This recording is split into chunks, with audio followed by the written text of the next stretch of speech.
Kyle Dake. We're at the Olympic Training Center. First thing I see when I walk in is a little spike ball game going on. And after talking to Bill Zadek, are you the best spike ball player here? Yeah, I'm probably the best spike ball player. Not humble. Not well, sure. it's just like we play all the time. Yep. And Snyder's not bad. Who was pretty good? Rich Perry's really good. Jaden's not bad. He's getting better. He was terrible. He's getting better.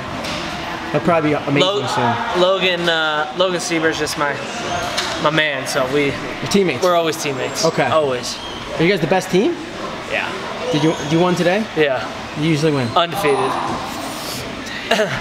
We usually play Snyder and DT, which is typically pretty fun. Yeah.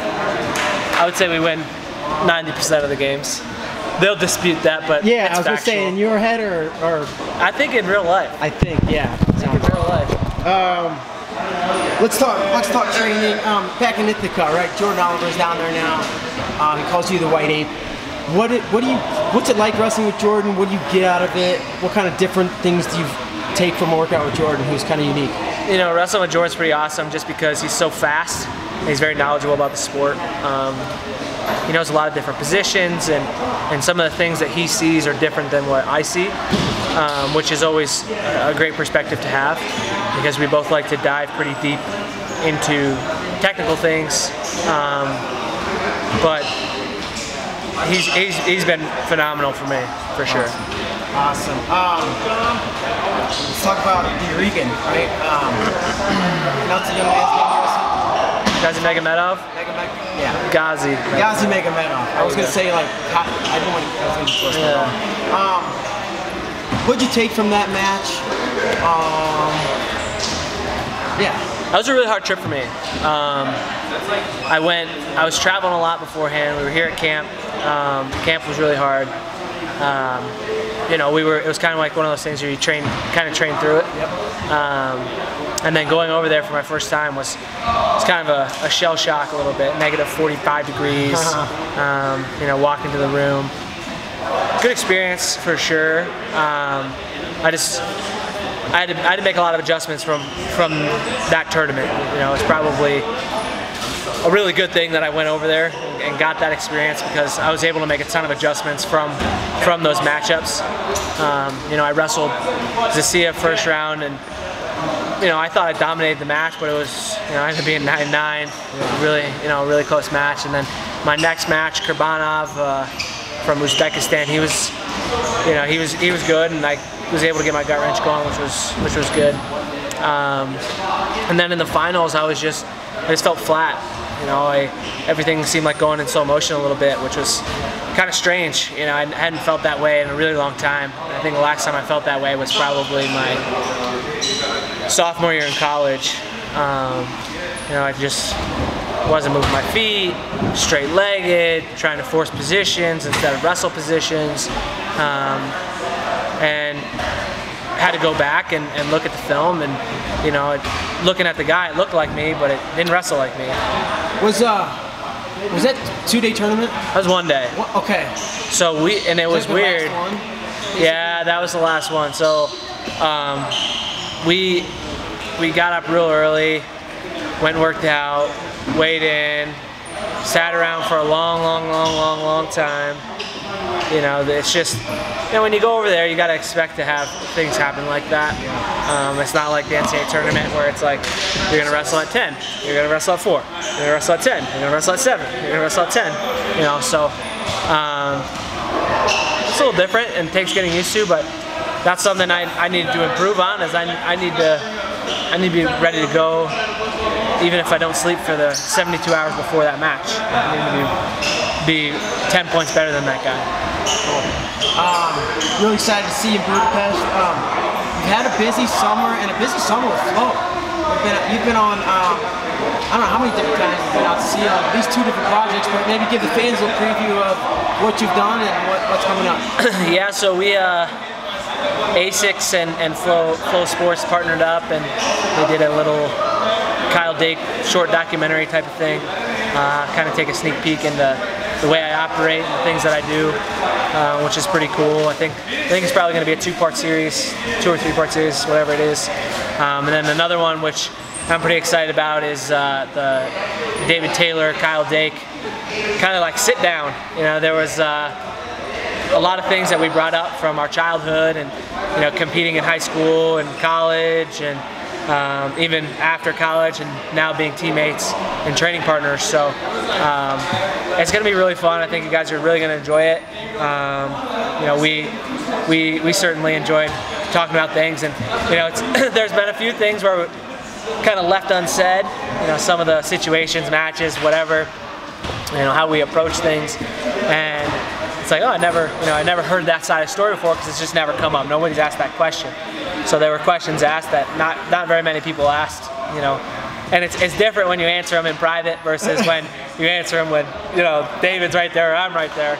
So, you know, but I didn't say anything that wasn't true, and I've always pretty much said the same thing throughout it. But it's going to be, I think you guys are really going to enjoy it. It's going to be a fun one. Yeah, I'm super excited. That should come out before you guys compete in Budapest. Last thing, you're here at camp. What do you get out of camp most? What do you like most about it? Yeah, I don't know. You know, the best thing about camp is just there's new looks, right? There's new little things that you can see, new little things that you can feel, and it's those types of things that could pay huge dividends come the World Championships. You know, maybe the way Zahid wrestles and, you know, reacts to a certain attack, you know, that it wasn't exposed when we competed against each other. You know, how he reacted, it's like, oh, okay, that's pretty cool. I'm going to steal that, you know. So basically, when I come to these camps, I try to see what people do and I try to take from them. You know, I straight up jack their moves, and no shame because I know they're doing the same thing to me. And you know, it's just that's how we grow together, and that's how the sport grows. You know, it starts at the top and trickles its way down, and it's fun to be with all the guys for sure. Before I talk to you more, I'm sorry, I do have another question. I like picking your brain.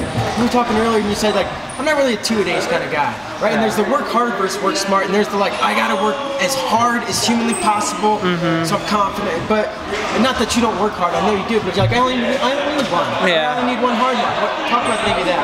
Hard, you know, just how I set my schedule up, you know, when I'm at home, most of my mat time is sparring and, you know, just playing, you know, literally just playing in positions. How can I work this position? How can I change and work this position? Sorry about that, but so when I do that at home, and there's so many different exchanges, and you get to a lot of different unique positions, and you figure out how to put yourself in a position to score, right? So. You know, if Jordan shoots a lefty single, you know, my defense is going to be a little bit different than a lefty high crotch, obviously, or a righty high crotch. And how can I get to my attack? How can I get to my belly wrap, chest wrap? How can I get to my front headlock? How can I get to my ankles? How can I get to my crotch lift? How can I get to my high crotch? How can I get there? And when we do that, it almost turns into live wrestling. You know, it'll sway back and forth. Like, we won't let each other in, and we'll have to really work for it. Then we'll let each other in, and we'll really have to work for the finish. And then it'll be like we let them score, but then we don't let them get the transition. So those are the types of practices that I have, and my heart rate will just go really high, and you know, it'll be about an hour and 20 minutes, hour 30 minutes of just like really intense wrestling. And then we come here, it's like, you know, the philosophy is just a little bit different, and it's good for me, right? It's good for me to have a different change of, or just a change of pace, and to be able to experience different things. So, you know, when we're out here, there's a certain level of comfort that I like to have with my training, and Bill's been fantastic this training camp, and really allowing me to follow my schedule. It's because I know my body better than he knows my body for sure. So if, you know, I'm feeling worn down or whatever, then I'll give my body some time to recover, or, you know, whether it be cross training or, you know, just lightly getting on the mat you know, this afternoon I wasn't going to wrestle, and you know, I ended up playing around for like 13 minutes, and that was that. Awesome. Cool, man. Well, I'll let you shower up and get dinner. Appreciate the time, and Sure. enjoy camp. Thank you.